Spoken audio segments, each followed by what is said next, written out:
Hello, ladies and gentlemen, and welcome into another edition of Slo Ur Roll. I am Dominic Lorenzano alongside Brian Salem back in, and the other regular contributor during the football, not regular as much. You got to come in now more with the downtown studio, it seems. Yep. But Dan Lorenzano. So, guys, a big week for the Pats.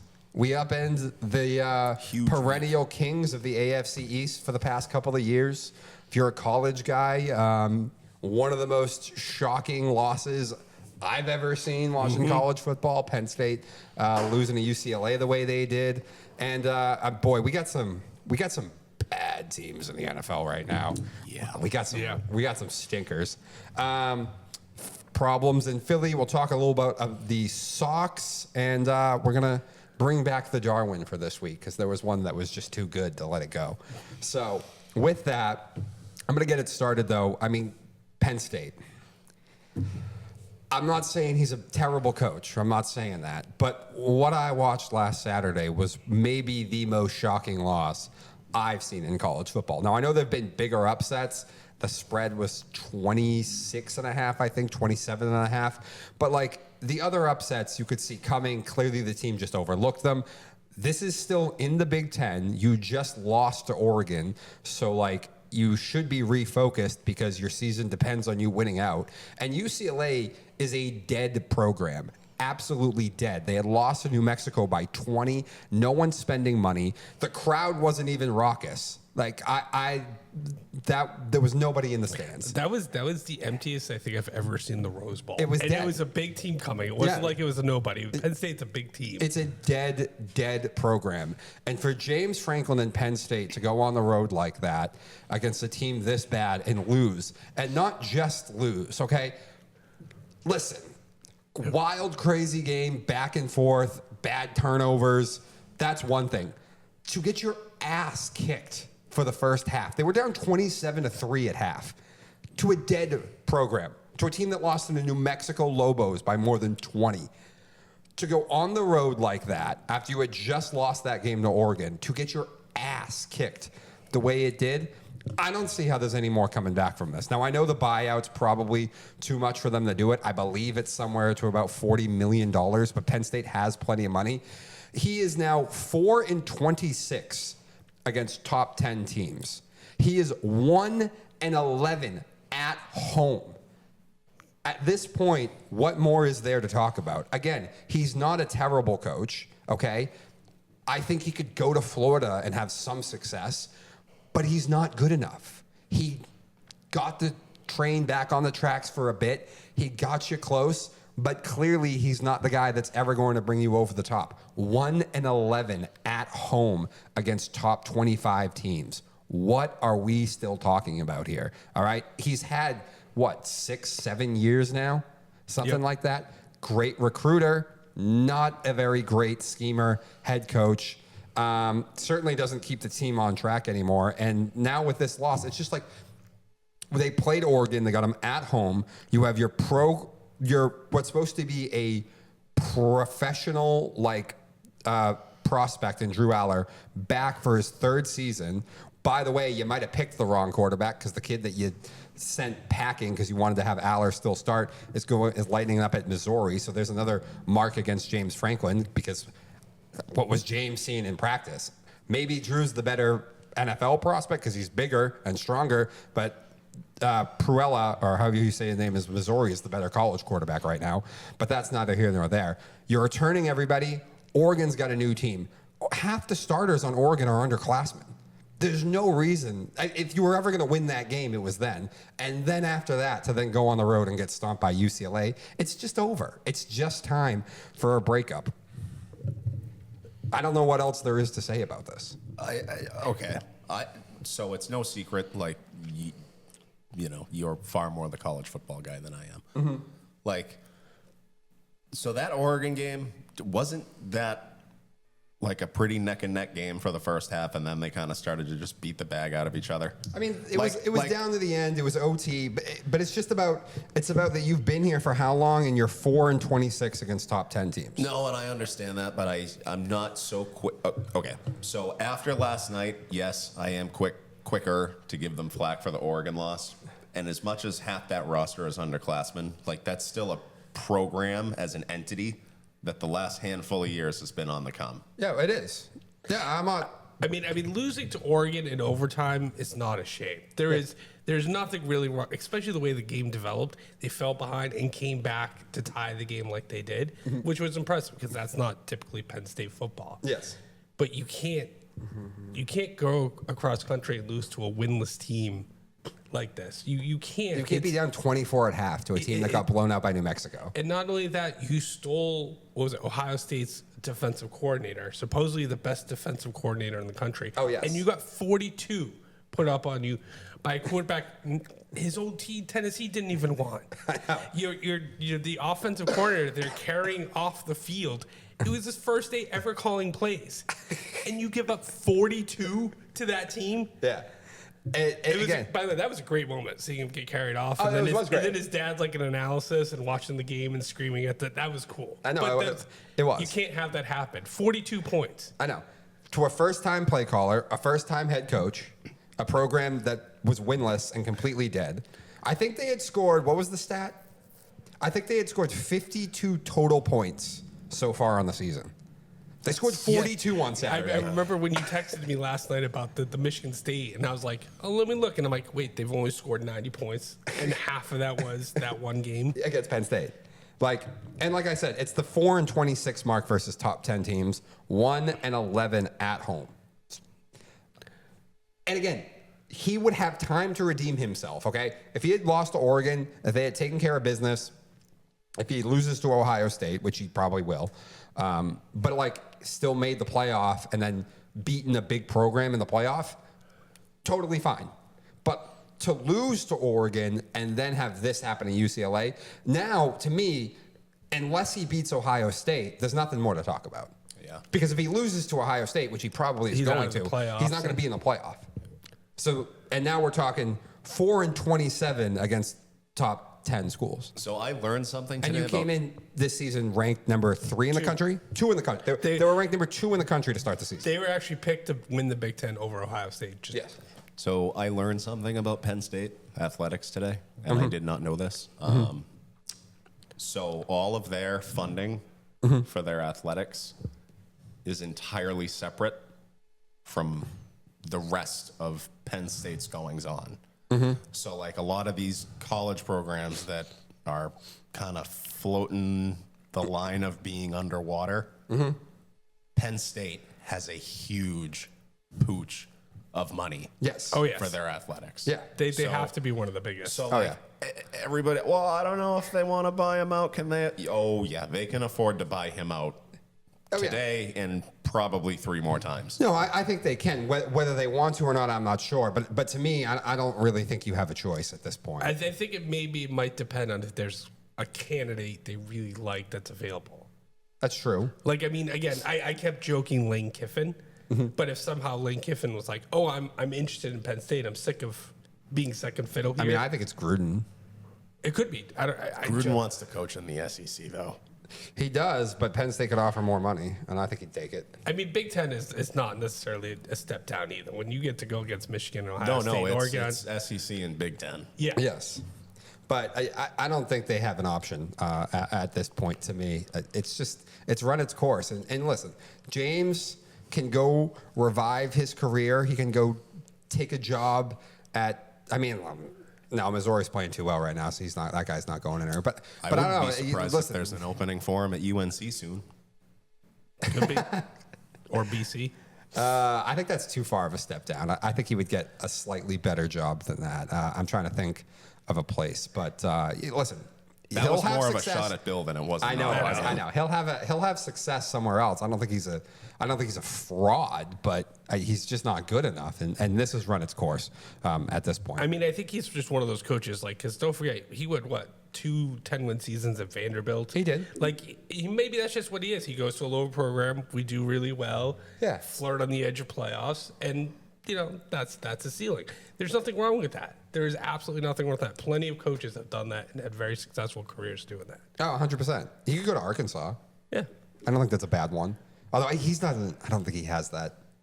He went to Vandy, but that's not SEC. That's different. There's just a different vibe and culture. But anyway, with that, let's talk about the biggest news locally here. The Pats beat the Bills 23-20. Felt like sort of the Drake May coming out party. I know he didn't throw a touchdown pass, but like he played very well. Big boy throws and big boy moments again. Yeah, big boy throws, big boy moments. I like the way you put that. I mean, Now, having said that, everyone, there's a reason this show is called Slow Your Roll. yeah, That was not an arrival. That was a statement. It was not a statement of arrival. Yeah, This sets an extremely tall expectation for this team going forward now. yes. And one of the things that Vrabel mentioned, and a lot of Patriots fans have talked about since this season started, and once he came in and started implementing his program and this and that and the other thing is, you guys weren't good enough to take advantage of bad football last year. You were everybody else's get-right game the last 2 seasons. So are they starting to take advantage of bad football? Yes. Yeah. You take advantage of Buffalo's 3 turnovers. You beat up on a desolately bad Carolina team that you absolutely should have beat up on. I need to see more of it. Yeah. Like we said before we started the show, going to New Orleans is as bad a spot for the Patriots as the Patriots were a bad spot for Buffalo, being the last undefeated team last weekend. And to have a division rival come in primetime Sunday night playing with house money. Yes. Yeah, no, I do think this is an interesting spot, bit of a trap spot. You're going to have to go on the road to a place that at least will have some juice and some energy because they won. New Orleans is probably the loudest, if not second loudest stadium in the NFL. It's sort of a college vibe, but in the NFL, it's loud. It's a tough place to play. They do, again, like I said, they have some juice because they at least won. And in general, the perception of the Saints, I think, is worse than the reality. The reality is they've actually played decently on offense, and they've been in most of their games. But back to the Bills game itself. I mean, you took care of the football. After 2 weeks ago, you turned it over a ton against the Steelers. I mean, to me, this is what it was. Vrabel came in, new staff. Drake, talented. How well is he coached last year? Probably not that well. The rest of the team, certainly not coached that well. You were without Christian Gonzalez was Christian gone the first 3 games or 4 games? 4. Okay. Yeah. No Gonzalez for the first 4 games. That changes that defense a lot. No Gonzalez and a ton of new players and obviously a new system. So, like, you lose to the Raiders. Well, Geno's been in the NFL for a while. Pete Carroll's been in the NFL for a while. And most of the offensive personnel, at least, had played together last year besides Geno. So, week 1, weird shit happens. Now that things have gone along, other than whatever that mess was against the Steelers, they have, I felt like, played better football week in and week out. So to me, Vrabel has got this exactly to where I think Pats fans' expectations were to start the year. We are closer to that now, where Vrabel has now gotten everything together, 4 or 5 weeks together.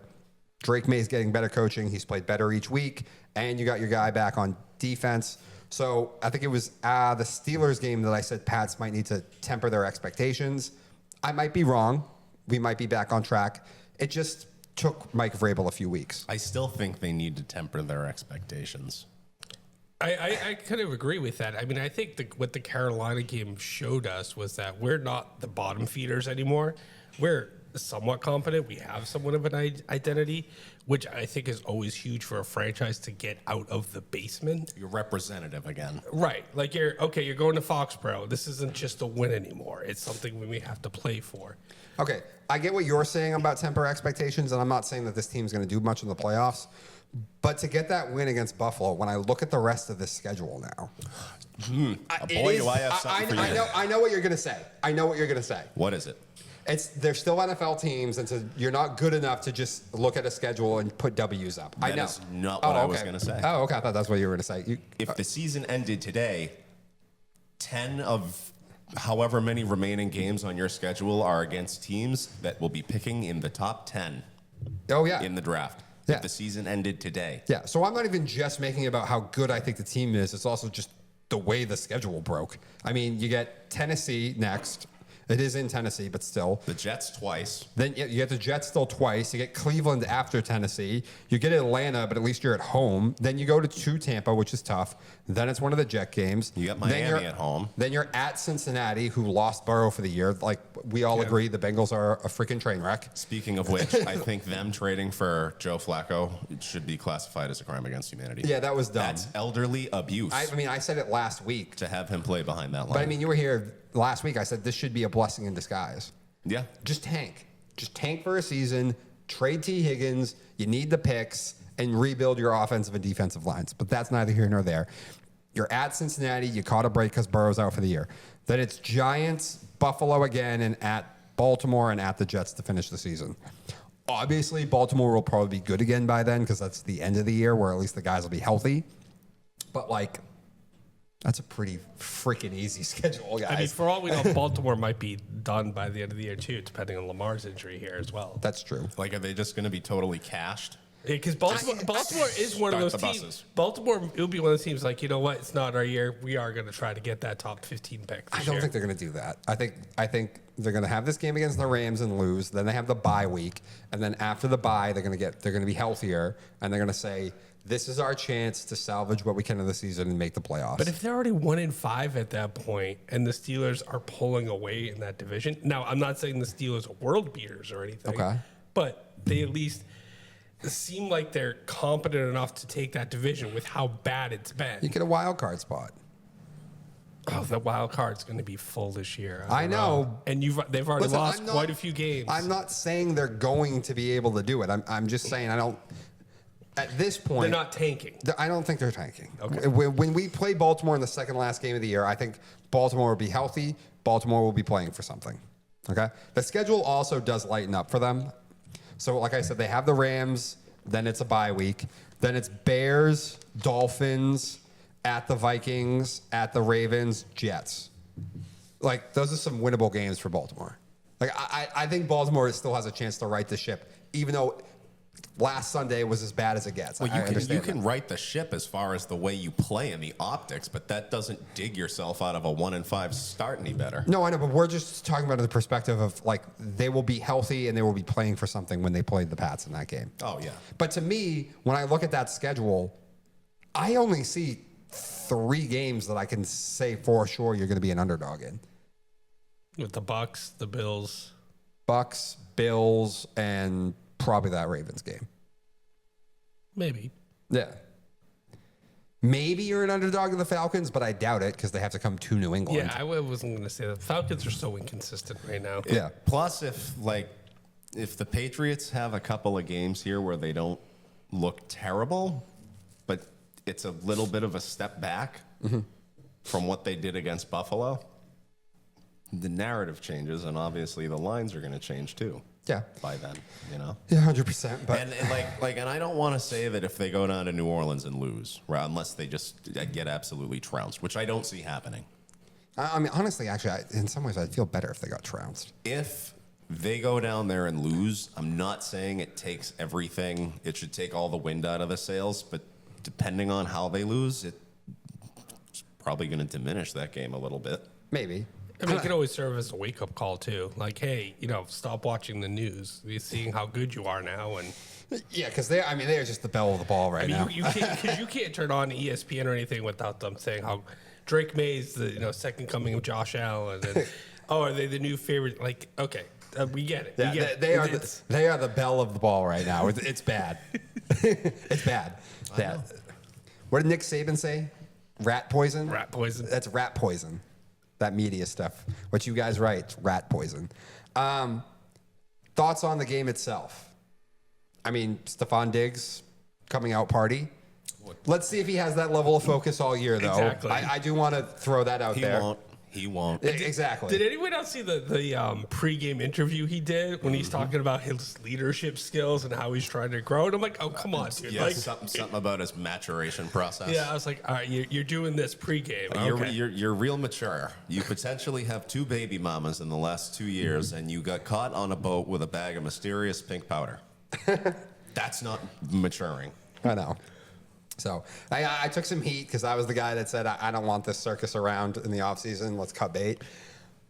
Well, I'm probably wrong because we need him, but at the same time, like, guys, let's see what the focus level is all year, because he didn't do anything like that all year until this game. And you know He what I wasn't that like great. about him is I think he's kind of figuring out how to reinvent himself a little bit as a receiver too. Whereas, I mean, he'll still run deep routes, and you can get 18 to 25 off of him, like that one rollout play that may hit him going out of bounds and was just absolutely sick. Like, you can still get that out of him, but I like that he's rounding into, I don't want to say Edelman, but the types of plays that Edelman would make, the types of routes that he would run. Like, Edelman was never a burner. Edelman was never somebody you could say, here, we're going to take a shot on a deep post off a play action. You're the hot route here. So I'm glad you said that, because I think it was one of his first catches in that game where it was like, I think it was just like a 5-yard pass to him, and he turned it into about 15 yards from finding like that soft coverage in the zone there. If he's going to just do that, I would be absolutely love that, because yes, we want that deep threat and everything. That's great. But if you could just get that consistent receiver that Right. teams constantly have to look for where he is on the field. Exactly. Which, not to mention, like, the deep shot thing, too, to go off of what you just said, Dan. Like, that's never been a huge staple of Josh's offenses Right. either. And I did the one thing with the emotional roller coaster I put with Stephon Diggs here. Man, when it's up, this is such a wonderful feeling. And that's Scary for the rest of the league Yeah. when you have a guy, maybe he's not as motivated as he was all game, like he was Buffalo. But if he's motivated for this season, that would be amazing for us. It would. And I mean, you look at the kind of season that he was on pace to have with Houston last year. That was going to be a 1,000-yard season, and probably 6, 7, 8 touchdowns, maybe. Yeah. So And It's just, he had a devastating injury and he's 30-something years old. right, but he looks He looks good for a he guy looks- that's that. He looks good. He looks good. And if there was ever a season he would be motivated throughout the entire one, it's this one, because like it's the comeback season. Right. And he'll get the Bills again, so he's thinking probably of that also. Like, what if we won the division over them too? Like, Yeah. that would be a great FU. And the other thing about him too is, like, until this Bills game, we were all kind of like, you gotta get the ball to Diggs, gotta get this guy more involved. Like, that game's gonna set him off, I think. Now you're gonna see that. Not that you're gonna get 10 and whatever it was, 150 with a touchdown. Yeah, you're not gonna get that every week out of him because he's not that player anymore. But for him to have that kind of game so much as once is gonna.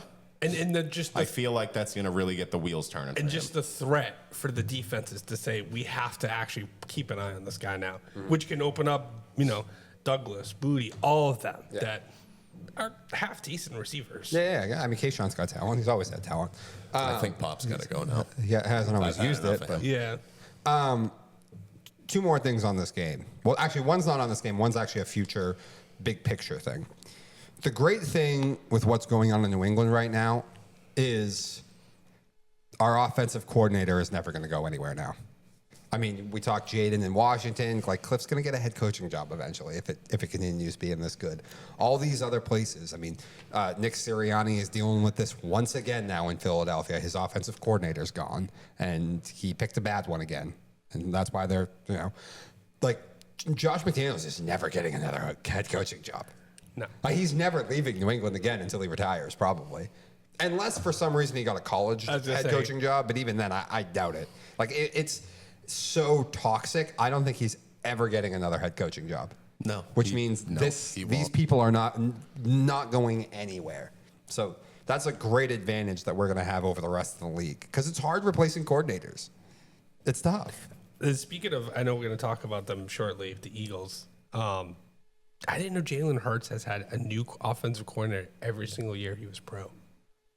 That's crazy. That is crazy. And how good he's been with that, too. I know, right?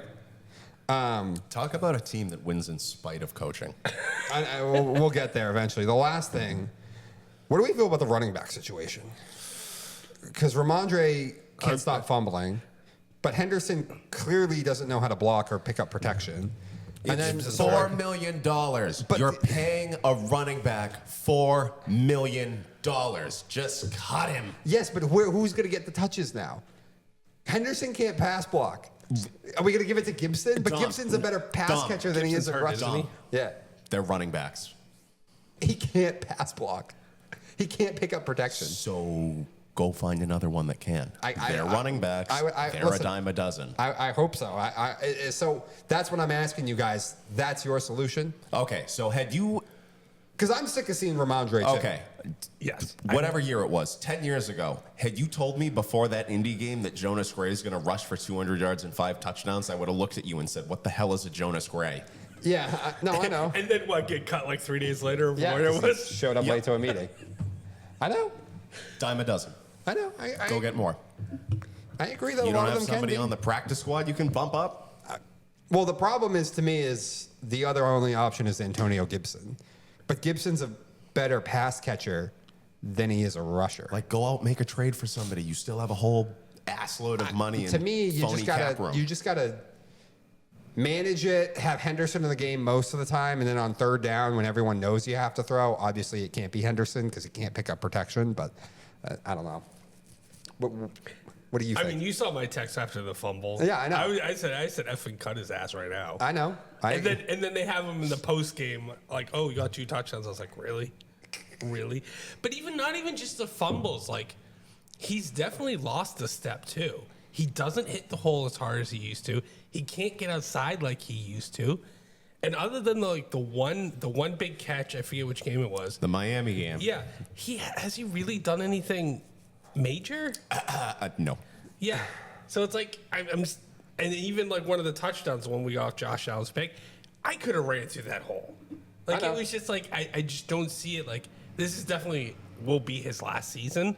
The question is how long are they willing to wait and put up with this? Listen, at the end of the day, Henderson and Gibson ended up finishing the game with more touches than Ramondre. So clearly it's coming.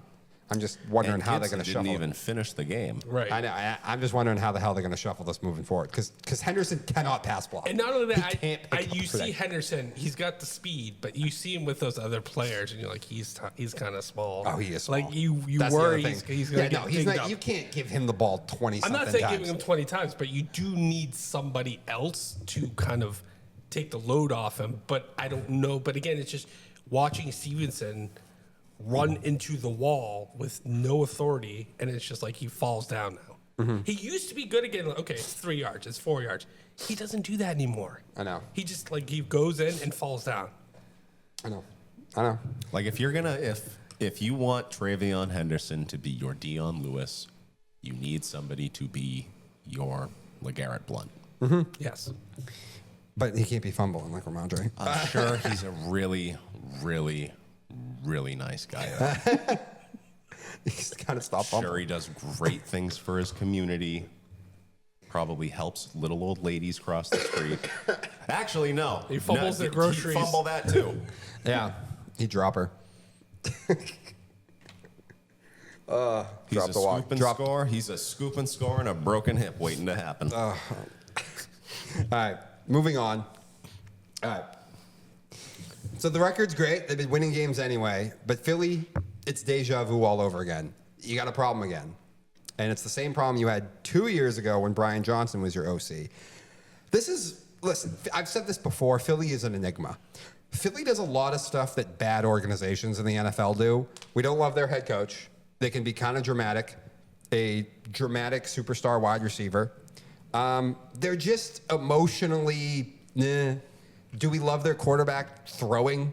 Not really. Their GM is a superstar. He's kind of more famous than almost anybody else on the team. They just sort of lack discipline, it seems, and yet they win a bunch of games. That's just constant noise, but they win games. There's a problem here. When you're winning the game at half by multiple scores, and Saquon, I think he only got 2 carries in the second half, 6 carries the entire game, your OC is clearly trying to keep A.J. Brown happy, so he's forcing him the ball and targets. And Philly is just so uneven. They go through these stretches where they just turn into a punt factory. Just 3 and out, 3 and out, 3 and out, 3 and out. Just all the time, every time. It's a little bit like the first Super Bowl year where they'd be great on the script and then awful off of it. It's a little bit like that. They're decent on the script, and then after that, they lose their way. In the last 2 weeks, it's like, well, we got to force A.J. Brown the ball to keep him happy. Everybody else is saying it's not fixable because they just think the offensive coordinator is over his head. I don't know if he's a bad play caller or if he's just having to placate to A.J. Brown. But either way, Sirianni's got to step in and get this situation fixed. They had a similar issue last year, and they just decided we're just going to stop throwing the ball and just run the hell out of the football week in and week out. And it worked. They didn't lose another game since and won the Super Bowl. He's obviously not as good a play caller as last year's OC. I'm not saying this team's going to the Super Bowl again. I don't know if it's completely unfixable like the year with Brian Johnson. I just think there's simply this guy who's never been an OC and never been a play caller has been put in a tough position. And I just think he's forcing the ball to A.J. Brown. The fact that Sirianni didn't step in during that game, though, is like one of the reasons why I cannot stand Nick. I don't think he's a great coach. I don't know how they win as many games as they do. But like, I don't understand how he didn't go to his offensive coordinator and be like, dude, we're up multiple scores. Vic Fangio is kicking Sean Payton and Bo Nix's ass right now. Run the freaking ball. You're giving them extra possessions. Kill the clock. Kill the damn clock. Like, we have Saquon Barkley. Why does it surprise you? But they didn't. They just got to go in. They're going to have I don't know when the bye is, if it's in a couple of weeks, but they're going to have to do what they did last year and just take the air out of the ball and just go back to just running the hell out of the football here. So why should it come as any surprise to anybody that a head coach that had to have some sort of third-party mediator present whenever he would try to talk to his starting quarterback? This is what I mean by this organization. Could calm A.J. Brown down after he only had 2 catches on 12 targets. I know. Like, not only do they have I never seen a team win in spite of bad coaching more than Philly. I mean, maybe the Bruins when Claude was here and he was always just get back. We can win every game 1-0. Dump the punk kid. It's like they take on the persona and the attitude of all of Philadelphia, too. I know. They're just such a bunch of dicks. I know. It's a dysfunctional place. It's a complete enigma in the NFL. And it's like, like another comparison, too, is like there were times when, 20 years ago, when it wasn't maybe big news, but there were rumblings with the Yankees. Oh, so-and-so's unhappy. There's friction between this player and Joe Torre. But they still won because they bought the best baseball players they possibly could. Mm-hmm. Philly has signed the best free agents that they possibly can, and somehow draft the sickest players year in and year out. Yeah, I mean, it's Howie. It's Howie. Listen, Howie's the thing that makes this team go. It is not Nick Sirianni. I do think, weirdly, as much as I can hate Jalen Hurts sometimes throwing the ball, he is, in some ways, also the perfect guy for here because he is so even keel and calm. Like, I like his intangibles more than his actual physical traits. But, I mean, let's not... Howie Roseman is the thing that makes this team successful. But I mean, I think I've watched a few of the Eagles games, and I think one of the issues that they've been having, you've been talking about A.J. Brown's targets, and as someone who is a victim of A.J. Brown and as being on his fantasy team this year, they're just dumping quick, short curls to him. I think last week was the first week they said there was a ball that was thrown to him was more than 15 yards down the field. Mm-hmm. Now, A.J. Brown was always the guy you throw 50-50 balls down, and he's going to come down with them. Yeah. They haven't been doing that either. I know.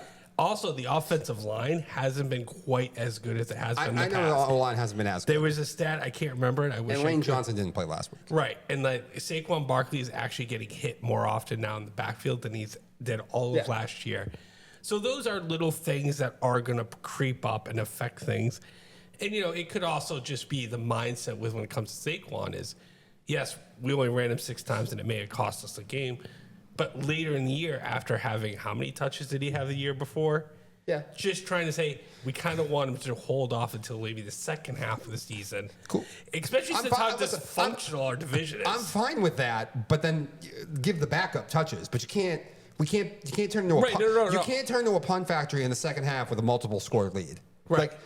like Vic Fangio was kicking their ass for 3 quarters. Like Bo Nix looked like a problem. You were like, Jesus Christ, this is going to be a terrible sophomore slump. And they just kept giving them extra possessions. And then there you go. Finally, the defense is a little tired. The pass rush, they get one drive, they get into a rhythm. And then after that, it was just Denver the rest of the way. By the way, I'm surprised you didn't mention their star defensive lineman spitting on a quarterback before even the first play of the season.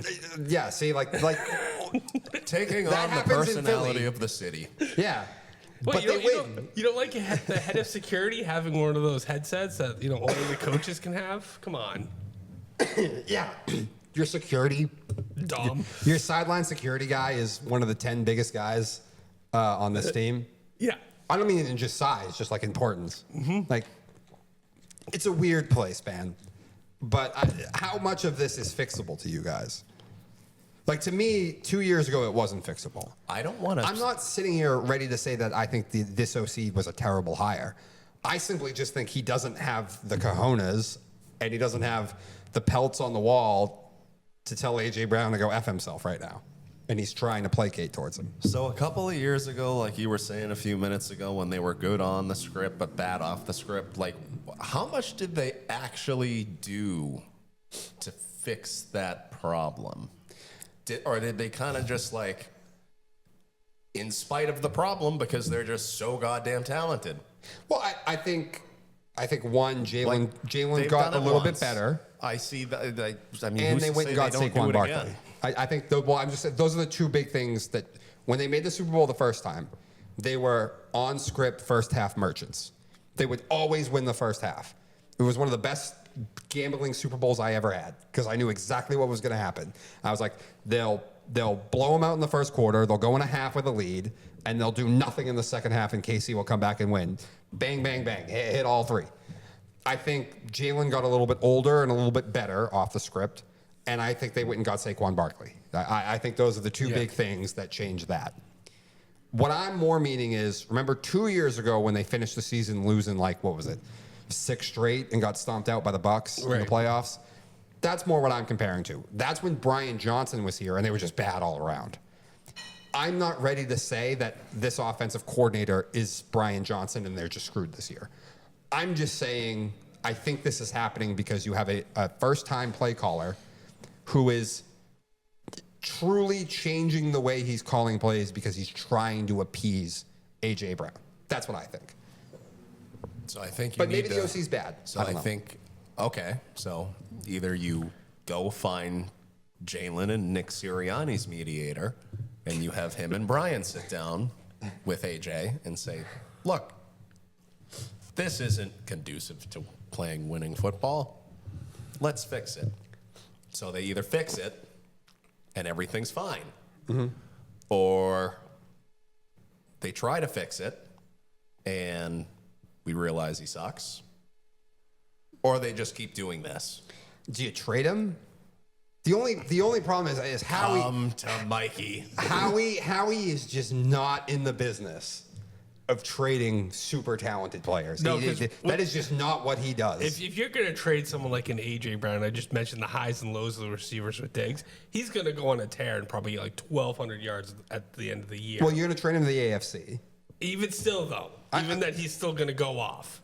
I'm not saying you trade him. I'm just saying, like, I don't know what they do about this situation right now. Trade him to a team. I would be open to trading him, but, like, that's not Howie's MO. And you're probably not. Like, Howie's MO is probably, and I don't even blame him, is he's going to look at Nick and his OC and Jalen Hurts, and he's going to listen, I pay you this amount of money, I pay you this amount of money, and the offensive coordinator, I paid Nick Sirianni a bunch of money, and he hired you. So you guys, I pay you money to figure this out. I think that's going to be the way Howie's going to handle it. Isn't this kind of feeling like a little bit they're going to Sirianni? I'm like, okay, it didn't work the first time, but we're going to let you pick the coordinator again, see if you do a little bit better. And it's like, nope, sorry. Because they picked Kellen Moore last year, didn't they? Yes, they It did. wasn't Sirianni who picked Fangio or Kellen Moore. I know. I know. And they let Nick pick this one, then and it's like, not great. Yeah. And you won a whole ass Super Bowl.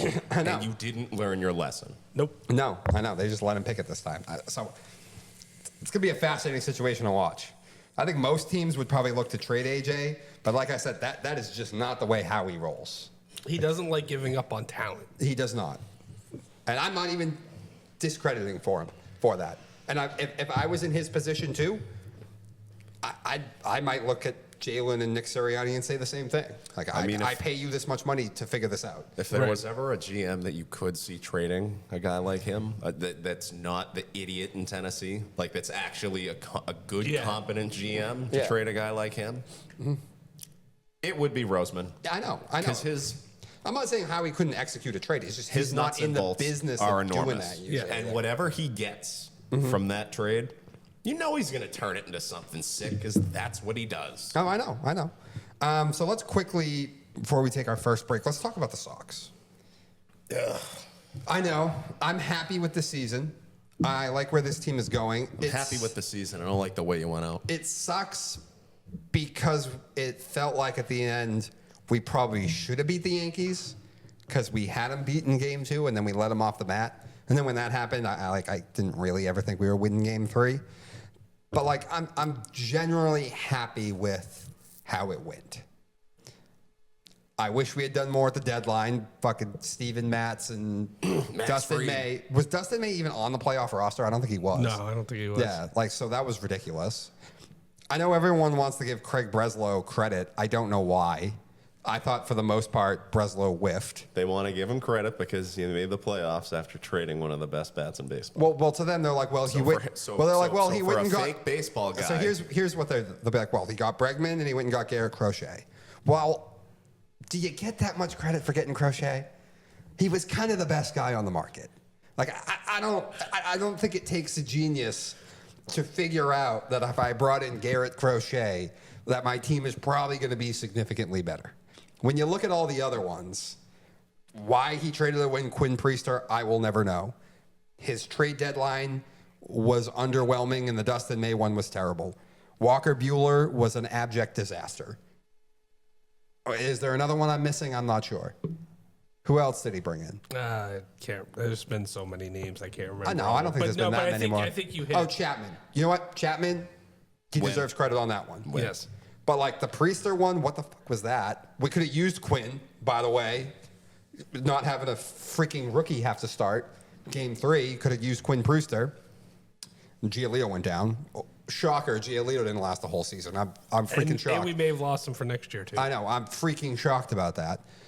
So, like, I don't understand the Breslow stuff. Where do they go from here in the offseason? To me, you need probably another starter. I don't need it to be Crochet, but I do need an established, high-end, sort of third man in a rotation type guy. Why not? Look at who the Yankees starting for would have been if what's his name wasn't hurt. Garrett Cole. It would have been You would have Cole, had Fried, Gill, Rodon. Cole. Thank you. Cole and Schlittler. Yeah. But I mean, That's foolish. I know. Why can't you do that? You're the Red Sox. You have the money. Go be the Red Sox again. I mean, I would love that. We'll see if they do that. But on the shopping list to me is the first thing that needs to be addressed is what do we do about Bregman? Because I think he's going to opt out. You should call him and say, what is your number? You want him that bad? Yes. Really? Okay. Because look at our lineup without him. Well, is calling to so much as say, hey, what's your number? Is that, do you want him that bad? If he comes back and says, my number's 40, and you go, okay, here you go, then you can say, what, you really want him that bad? My issue with Alex is the power numbers dropped off precipitously last season and then after the injury this year. He's on the wrong side of 30. You know, if he wants a 3-year, $24 million a year thing, I'm comfortable with that. Once we're approaching 30, I'm not super comfortable with that. Now, obviously, you have to replace him because there's no dependable bat yet in this lineup. There's a lot of high-end talent that are prospects, but there's no dependable bat. Bo Bichette's out there. That's the guy I want. But even if you brought in Bo, if you let Alex walk, you need to find another bat too. What's the number where you guys are comfortable with Bregman? Because, by the way, you know, after he got back from the injury, you know he only averaged like 2 home runs a month. Right. It's a little problematic. No, I understand, and I get the power numbers weren't there. But when you looked at our lineup, if you take Bregman out, what are you scared of? Oh, nothing. That's what I mean. No, I know. You don't have, and that came to bite us in the playoffs. I feel like was the offense just we scored 2 runs, 3 runs. Okay, great. That wasn't nearly enough. And how many games are we sitting there going, oh man, we need that one more bat. Oh, I know. We need somebody to take the pressure off, and if we lose him, that's what I fear is we don't have anything. And not to mention, it's well known by this point in his career that the numbers are down, and that's not the player that anybody should expect him to be. A guy like Bregman, for me, if I'm Cora trying to manage that team, I want him there because he's a veteran, savvy presence. Exactly. Knows, when to hit for a sac fly, when to bunt, when to slap one the opposite way. Like, where is that in the Red Sox lineup right now, outside of maybe Roman Anthony, because he's just that good? No, it doesn't exist. It doesn't. And that's why I'm not sitting here saying that I think the offense is good enough that you can let him walk. And you're going to have to replace him with something. And not just the offense. The Red Sox had the worst defense, too. Yeah. And you're going to lose that at the corner? Mm-hmm. That is a disaster waiting to happen then. Yeah. But I don't know. I forgot Giolito is actually a free agent, I think, at the end of this year. Not that that's going to matter much. I'm sure Because if he's hurt. Breslow will be like, yeah, we'll sign this guy for a 2-year contract, even though he's not going to pitch one of the years. Yeah. Yeah, probably. And we're going to backload it, so when he pitches, he's going to make $25 million. Yeah. I think Kyle Tucker's a free agent again. We have too many outfielders, though. But, that's an interesting bat that I would never just I mean, I'm not saying we need be out on. I'm not saying we need that huge high-end, Manny Ramirez type bat. Oh, I am. But if we can at least extend the lineup a little bit with maybe another person here, and like you said, Bo Bichette would be great because Trevor Story can barely play shortstop anymore. I know. Hate him. Yeah, so he's going to be moving to the second base probably. Mm-hmm. I mean, you do hope maybe First base is the one that's obviously the big hole in it. right. We don't know how Cass is going to be after his major injury. Alonso, Josh Naylor, Ryan O'Hearn, all on the free agency. I wouldn't mind O'Hearn. Yeah. I think that'd be a good one for not too much money. I'm not trying to spend a ton on just the first baseman. To me, I want Bo Bichette. We decide what we do with Bregman. If Bregman doesn't come back, a Ryan O'Hearn to me is a pretty decent option. In the outfield, Lourdes Gurriel. Who else? Bellinger has an opt-out. I don't really want him, though. And then, like I said, Kyle Tucker. Randall Grichuk and Ramon Laureano as well. Laureano had a nice sort of bounce back. Who was also a free agent and is mid-30s. I understand that, but he destroys Fenway whenever he hits here. Is Marcell Ozuna. I would have loved him 10 years ago. I would love him now. what would it be? At 35 years old. How often have you actually been to Fenway? I'm trying to think that. At 35 years old, what is it? A 2-year contract? Yeah. How often has he played in Fenway, though? Between being on the Braves and the Marlins, how often was he really here? Not that much, but every time I have seen him, he hits one way over the monster. He smashes every time he comes to Fenway. I just think he has a great swing for Fenway. But I don't know. What are you guys' thought process? What is the number you're comfortable with Bregman? 20. That's it? That's basically what his contract is now. No, I'd probably give him 20. $20 million a year? For how many years? Give him 20. 3? I'd give him 3 and 25. You give him 3 and 25? Okay, I think that's reasonable. Okay, I thought you were really going to try and say 3 and 20. I'm like, he's definitely not coming back then. He's not coming back for that. But no, because I know it's he's been there, he's done that, he's won, but he also knows that you need him there for those reasons way more than he needs you. Is Scott Boras his agent? I'm not sure. I feel like everybody is Scott Boras' agent, and he's another one. I can't stand him. I know. Well, we'll see after the break. We're going to take a quick break. When we come back, we're talking a little bit of the Chiefs, Jags, the Jets disaster. I'm going to go on about Sark in Texas as well. So stick with us, guys.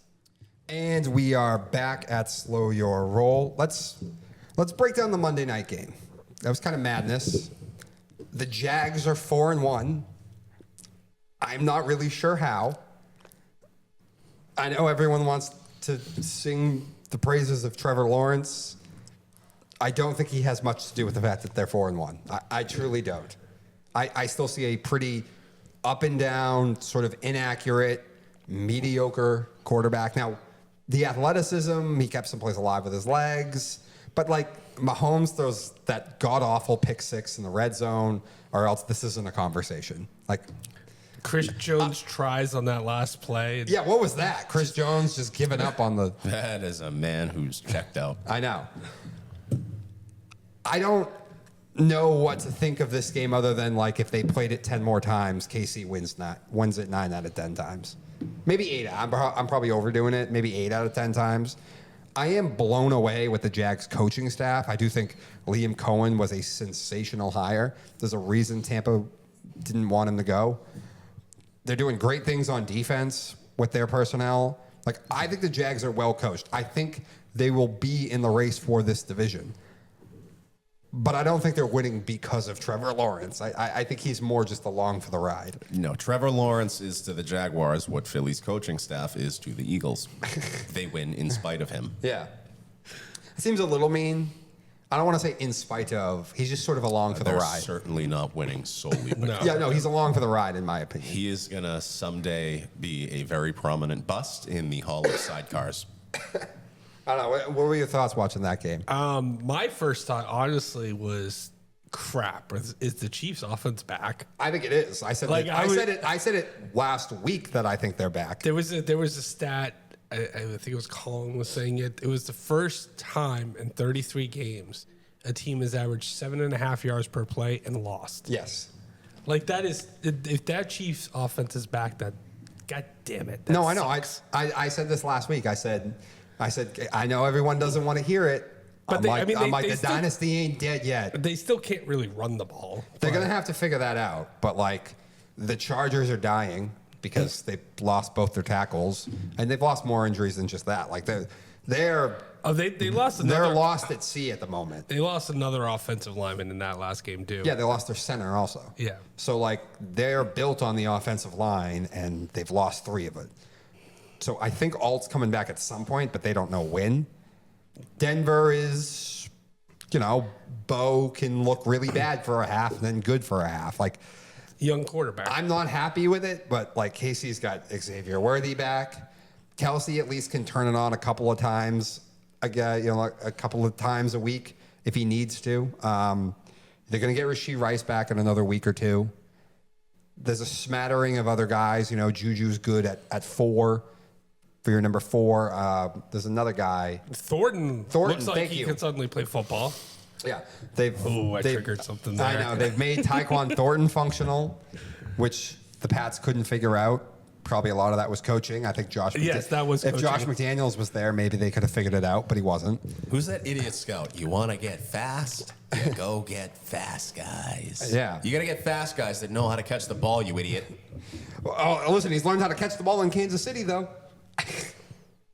I know. But the thing is if you watch, Kansas City's giving him the chance. They are throwing the ball down the field, and they are saying, if you catch it, great. If you don't catch it, you know what? We're still going to try. Pats didn't do that with them. I will say, I certainly don't think their defense is as good as the last 2 years. No. But, like, it's still Spags. They're- Like Spags will get the most out of what they have. Kansas City does seem like it's blitzing a lot more. Yes, they have to. Yeah, exactly. I don't know. Maybe Chris Jones is just getting too old. Yes. Maybe it's just too much focus is just solely on him on the defensive line because they don't have anybody else really Yeah, still. they certainly don't have some sort of premier defensive it's end. really Jones and Karlaftis for them. Yeah. As far as whatever kind of rush you're getting And from I your think front 7. I know they didn't have him last year and the defense was fine, but is it McDuffie they lost, the cornerback? Trent McDuffie. Yep, and he was a big piece for them too. And I think Yep. you're starting to see a little bit of that now. So again, the defense isn't as good, but if that offense is starting to click, that scares me more than if the defense. But they do have to get that running game going. No, I know. You can't have your quarterback being the leading rusher. No, I know. You can't. Does Xavier Worthy look off to you guys this year? Like, he doesn't look like he runs as angry as he did You last talking about year. Pacheco or Yeah, Worthy? yes, Pacheco. Oh yeah, no, Yeah, I think Pacheco's lost it. Ever since I think since the he broke injury- his leg, he hasn't been the same. Yeah, I think the injury took it out of him. I don't think he's the same guy anymore. Like, the Chiefs right now, to me, are kind of in the same spot the Patriots were after the third Super Bowl in the first half of the dynasty. God, I'm such a spoiled brat for saying that. But, like, you look at some of the pieces they lost on defense after that third Super Bowl, right? After the Philly Super Bowl. Brewski had his stroke. Roman Pfeiffer and Ted Johnson both retired. Your linebacking core was decimated. Bill basically gutted the offense because that was his first year of having full GM control. And Brady was throwing to the likes of Reshi Caldwell and Jabbar Gaffney. Yeah. I think they lost Ty Law to the third Super Bowl too. Yes, they did. Bill traded him to the Jets, and in 2006, he had 10 interceptions. All right, moving on quick though. So the Jets. Listen, I never want to be mean to head coaches because you're failing with the Jets. Like, listen, watch Todd Bowles since he left New York. Watch Sam Darnold since he left with New York. So watch Aaron Rodgers since he left New York. Like, it's just a toxic cesspool that no one can be successful in. That being said, I did hear a lot after this last one at Dallas that was like Rich Kotite bad. Like, I don't know if Aaron Glenn's a head coach. He might not. I mean, he's older too for a first-time head coach, isn't he? Yeah. I mean, I think he's one of those that was like, he was with the Lions. They were doing really well. You know, it was kind of like, oh, we're going to give him a chance. But he was never the hotly recruited, I don't feel like, type of, head coach Ben Johnson was. Yeah. He wasn't, oh, we got to go get him. It was. And the problem is, it's like, Aaron, your side of the ball is getting worse week in and week out. Sauce Gardner has been ranked as one of the worst cornerbacks in the league this year now. No, I know. Now, I'm not blaming Aaron Glenn for Sauce because, Aaron didn't draft or decide to pay him. If you knew, after his rookie year, they started focusing on him and started calling some of the PI he was getting away with. So that's made him not as good of a player. But in general, the whole unit just looks poorly coached, and it's getting worse week in and week out. When that's your side of the ball, Aaron, you got to at least fix your side of the ball. If their defense was playing better and the offense was just dysfunctional and they were losing games because of that, I'd be like, well, you got to give Aaron some time. But he looks like he's just way over his skis. Is Aaron Glenn your new Brandon Staley? Maybe, except that Staley was I worse. can't wait for this. But Staley was worse. We had 2.5 years of this. Because Staley was given a team that should win. I'm not sitting here saying that Aaron Glenn is screwing up a roster that should be winning games.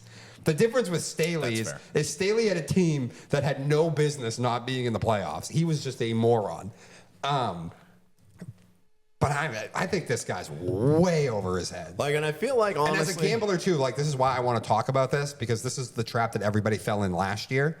Whereas they would just see value on the Jets every week, but what they forgot to take into effect is their head coach. Because remember, after they fired Saleh, they had that idiot, I don't even remember his name, who had no business being an NFL head coach.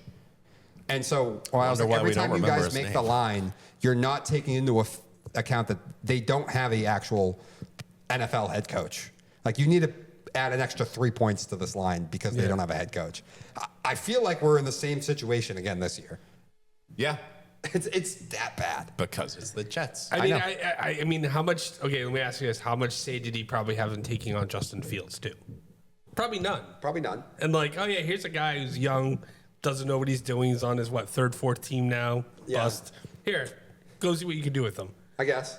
But yes, the defense. I mean, the defense, bro. Well, I was gonna say the defense. Saleh left. Now he's back at the Niners, and look who has suddenly a really good defense again. That's without Bosa too for most of the year. So come on, Aaron. Come on, Aaron. You got to fix your side of the ball at least. What is with the Jets and always hiring defensive head coaches? I don't know.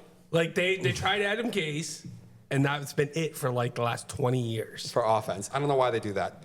And I do want to compare it because then let's talk about the other terrible team in the same division, but they're not as bad. And listen, it's easy to pile on Mike McDaniel, okay? I don't think he's a great head coach either. I think he's an elite offensive coordinator who has no business probably being a head coach. but he's not an idiot.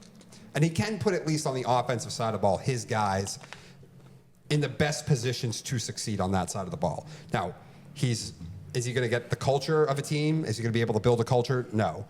After a while, are players going to take him seriously? Probably not. Is his in-game decision-making always the best? Not always. But at least he can coach the offense. And, like, in his defense, I think he has a bottom-of-the-league starting quarterback. I don't think Tua is a good player. I think he was propped up by Mike for 3 years with Tyreek Hill and Jalen Waddle. Having said that, what is going on in Miami? How has their GM been able to get away with this?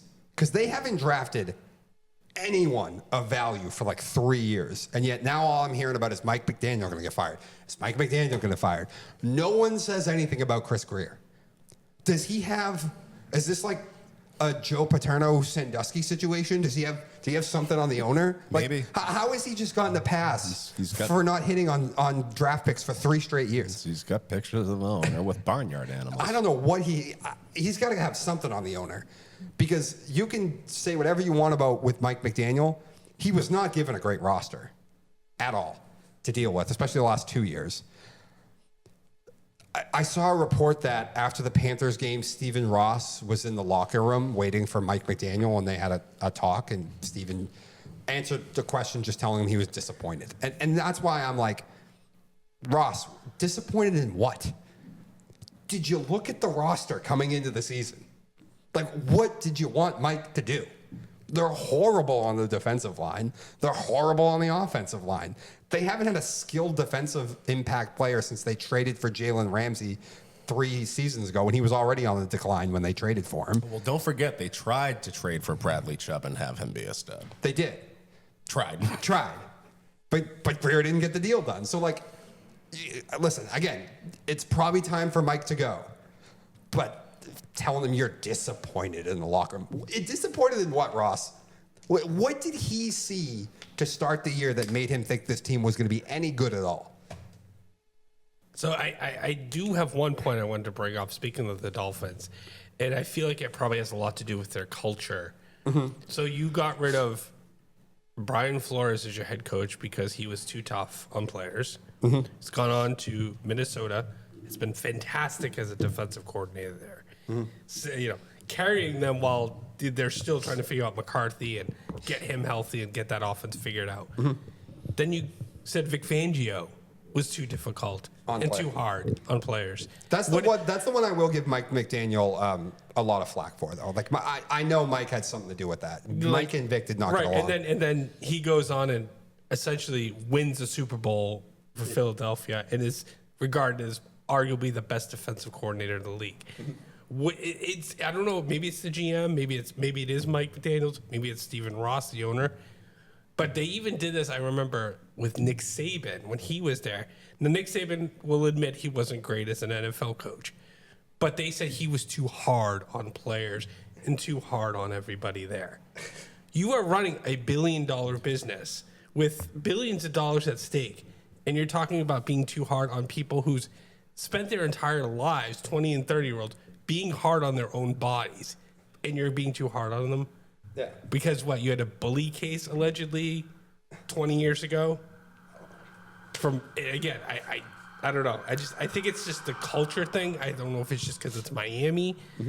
Because Miami football seems like they might have figured it out this year. Mm-hmm. But it's just, I don't know if it's just the culture or what, or just the world we live in where everything is so soft. Mm-hmm. But it just seems like they've let good people out of the building when they shouldn't have. Mm-hmm. I don't know if that's the GM. I don't know, because obviously Brian Flores was before. I don't know if you have any thought. Yeah, no, that's... I agree with everything you said, Dan. And to add something to what you were saying about Saban, like, he might be on record as saying, you know what, I probably wasn't the best NFL head coach. Most of the follies that he had to deal with, like everybody else, Brady and Belichick? that wasn't on him. Like, the Dolphins got screwed out of having the head coach quarterback combination of Nick Saban and Drew Brees over a physical. Yep. Like, If that doesn't tell you everything you need to know about the way this team is run, I don't know what does. Saban still wanted Breeze. Yep. He said to him, he goes, I do not show this physical report. I do not want this getting out. And it got out. I don't know. But it's a tough place to win. And the Ross thing made me laugh because I was just like, disappointed at what? Like, what did Like, you? I know Mike McDaniels looks like a little kid, but you don't need to treat him like a little kid. But I was just literally. like, but what did you think your team was going to be going into the year? I was like, literally. Why did you think you'd be good? I was literally just about to say, like, when Dom was saying a minute ago, Mike and Vic had, like, can you imagine those two at practice together, like working on red zone drills? No, I 11 can't. on 11s. No, I can't. Like happy-go-lucky Mike McDaniel with his high and tight haircut and his Ray-Bans and his capris going, hey, Vic, come look at this play I just threw up. Look at this. I'm going to put a guy in motion here, and it's going to be Jet. It's going to be Cheetah from the other side.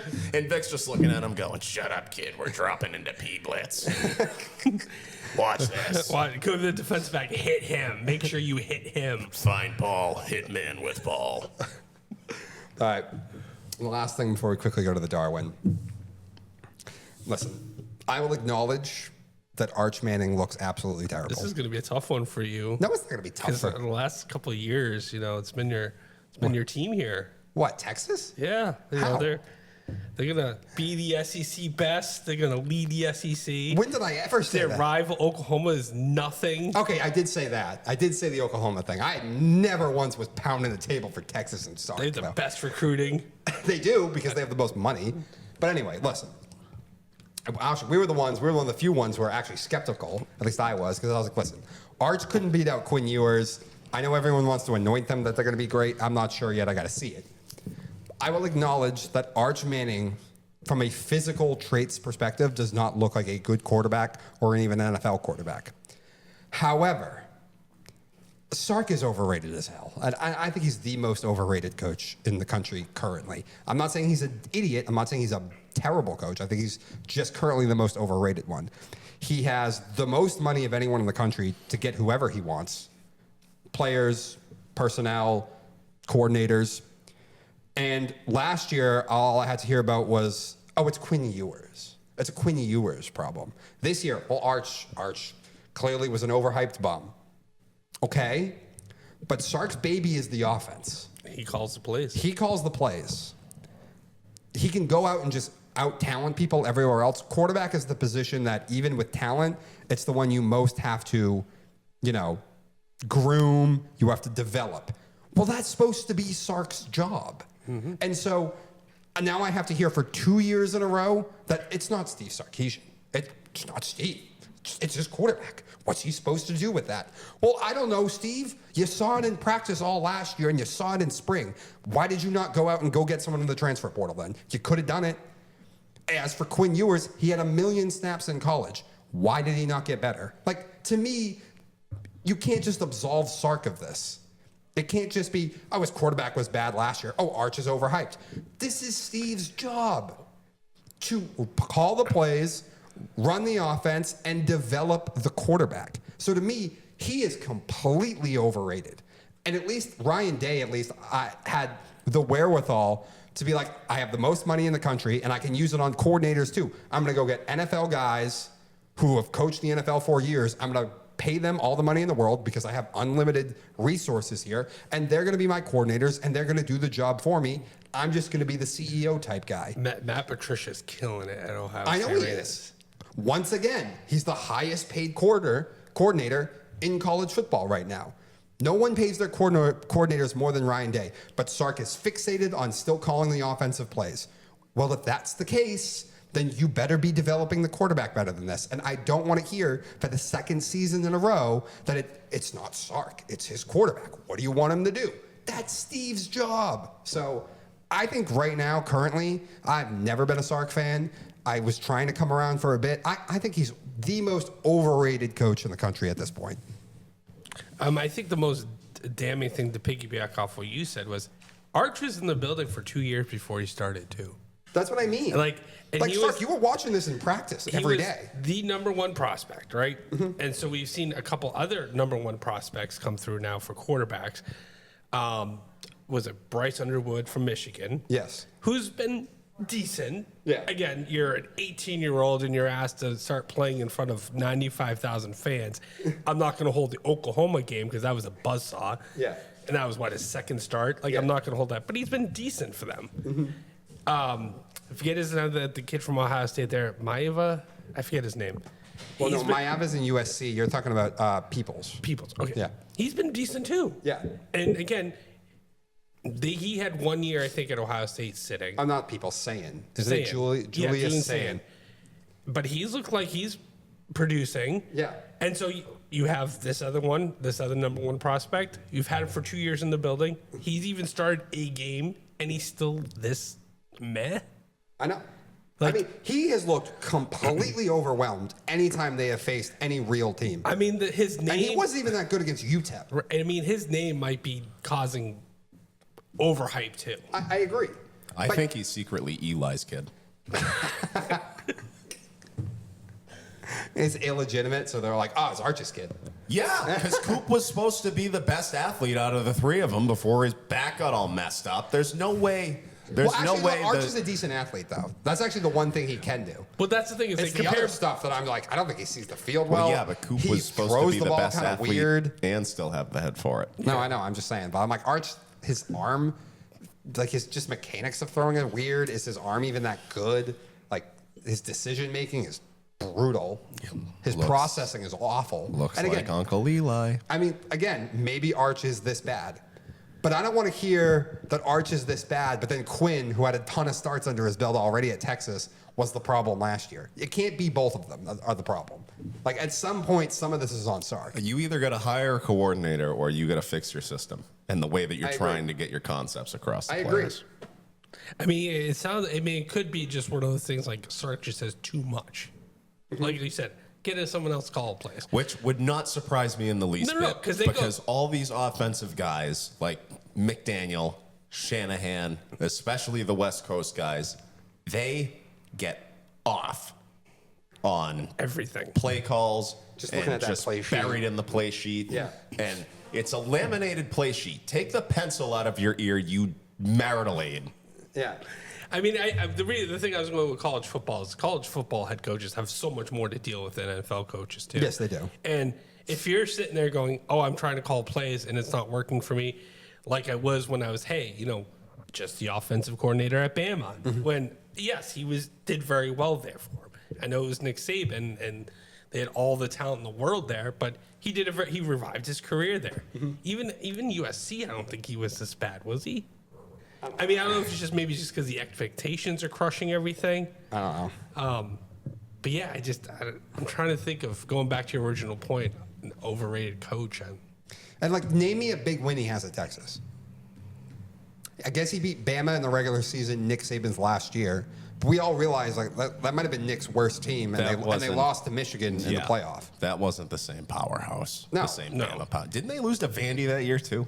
No, that was last year. No, that was last year. Hey, DeBoer lost. listen, we make fun of Saban's team. He was one play away from making it to the finals of the I know. championship. So, But I'm just saying, like, has Sark beaten Georgia before? I'm not sure if he has. no, he lost to a backup in the SEC championship game last Thank you. year. And he lost the playoff. Listen, the Arizona State game was even weird last year. Yeah, they should have lost that game. I know. They let Arizona State back into the game. And again, it's Quinn Ewers. Like, is it Quinn? Is it Arch? Is it all Arch? Like, I don't think so. No. Like, this, it's got to be on Sark. You call the plays. The offense is your baby. This is the one position that you can't just out-talent everyone. This is the position you have to develop. And, like, the last two, doesn't seem like he developed it that well. And how he went into this year with no changeup. No one in the bullpen for Arch. Because I'm like, the media can say what it wants, but Sark, you're a football guy. You were seeing this in practice all the time. Yep. You weren't like, we might have a problem here? I don't know. But anyway, quickly, guys, before we wrap up the show, Darwin Award. Drum roll, please. This week's Darwin Award winner is... It's Mark Sanchez. I mean, how is it not Mark Sanchez? He's a former NFL quarterback. You got a media job. You're on Fox. But no, I'm going to get hammered one night, get really mad because, what was it? A delivery driver was Why are double you parked. doing wind sprints at a loading dock where a truck driver is picking up used cooking oil. Yeah, but was he angry because the guy was parked in his spot? Or was he angry with the way he was parked? I think the truck driver asked Sanchez, like, hey, what are you doing here? You're, like, in my effing way. Yeah. And then Mark just flipped the fuck out and started beat up an old man. Started beating the hell out of the guy to the point that the guy had to stab him. And beating him up so bad that the guy who stabbed Mark is now off the hook because they're like, "Oh, that was self-defense. That was perfectly legal self-defense, stabbing a guy." I'm like that must have been an epic beatdown Mark Sanchez was putting on this. Isn't this he poor facing delivery like a drive? felony burglary or like Not burglary, no, breaking no. and entering in someone's car too or something? It's definitely a felony. I don't know which one, but it's definitely something major. Well, no, he is facing felony assault charges. Oh, no. It's something else on top of that. Oh, is there? I mean, did Yes. he drag the guy out of his car? Is that why? He might have dragged him out of the car. I think that's part of why he's facing extra charges. But like, Mark, I don't understand, especially people where it's like you're on television. Like, you're getting paid a decent amount of money just to go on talk shows and talk football. You get to go to games for free. Like, why are you so angry? Because you can afford a lot of artificial chemical imbalances when you make that kind of money. I guess. I don't understand just being that angry. And generally that you just speaking- get drunk and then decide to have that big of a meltdown against something that simple. That is so far beyond. What happened with him is so far beyond drunk and angry. That's what I mean. Yeah, something on a deeper level. That's my point. Like, I just don't understand how you can be that naturally unhappy in his situation. But like, Jesus Christ, man, just grade A decision making. Like, you really thought, yeah, this old man delivery driver is totally worth my time of day that I could jeopardize my media and talk show career. I'm waiting for it to come out that he was on bath salts. It might have been on something else too, but again, like I don't, like and I don't even have a job at Fox Sports. But if someone was like, "Hey, do you want to do these hard drugs?" I would definitely be like, "No, I don't. My life's going pretty good right now. Like, I don't really need to do this." Not for this." nothing though. Like, if I'm him, I might need to take something to forget the butt fumble ever happened.